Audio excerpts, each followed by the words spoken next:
여러분 안녕하십니까? 전자파 피해를 막기 위해 어린이와 청소년들은 되도록 휴대전화를 쓰지 말라고 정부가 긴급 권고했습니다. 휴대전화가 암을 일으킬 수 있다고 세계보건기구가 경고한 데 따른 조치입니다.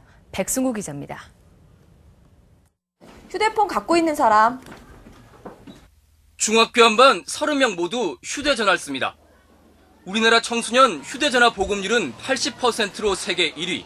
휴대전화를 끼고 사는 청소년들도 적지 않습니다. 하루에 몇 시간이나 쓰죠? 하루에 길어야 3시간? 보건복지부는 어린이와 청소년들은 성인에 비해 전자파 노출 위험이 큰 만큼 되도록 휴대전화를 쓰지 말라고 권고했습니다. 휴대전화가 암 발생 가능성을 높인다고 세계보건기구가 결론 내린 데 따른 후속 조치입니다. And the working group really assembled all that information and said that there is a possible risk of cancer associated with mobile phones. 음성 통화보다는 문자 메시지를 사용하고 통화를 하더라도 이어폰을 끼고 할 것. 쓰지 않을 때는 가방에 보관해 전자파 노출을 줄이라는 게 정부가 설명하는 올바른 휴대전화 사용법입니다.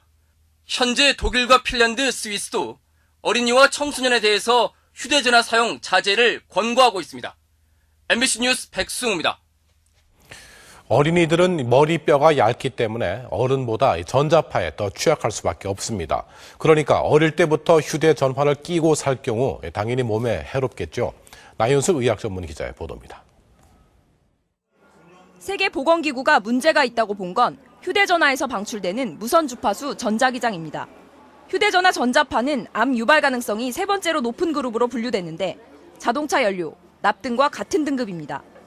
전자파에 오래 노출되면 유전자가 변형되는 돌연변이가 일어날 수 있는 걸로 알려져 있습니다. 유전자 변형이 곧바로 암 발생을 의미하는 건 아니지만 오래 노출될 경우 문제가 될 수 있습니다.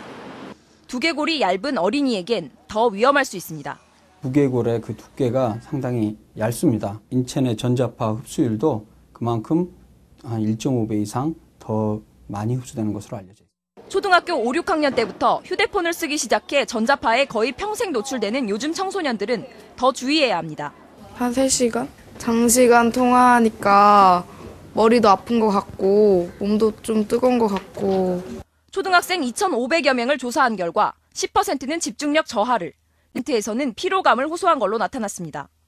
휴대전화를 몸에 지니거나 1m 안에 두는 초등학생이 절반을 넘었고 가방에 넣고 다니는 학생은 100명 중 16명에 불과했습니다.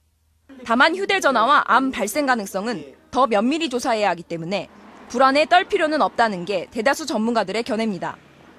MBC 뉴스 나윤숙입니다.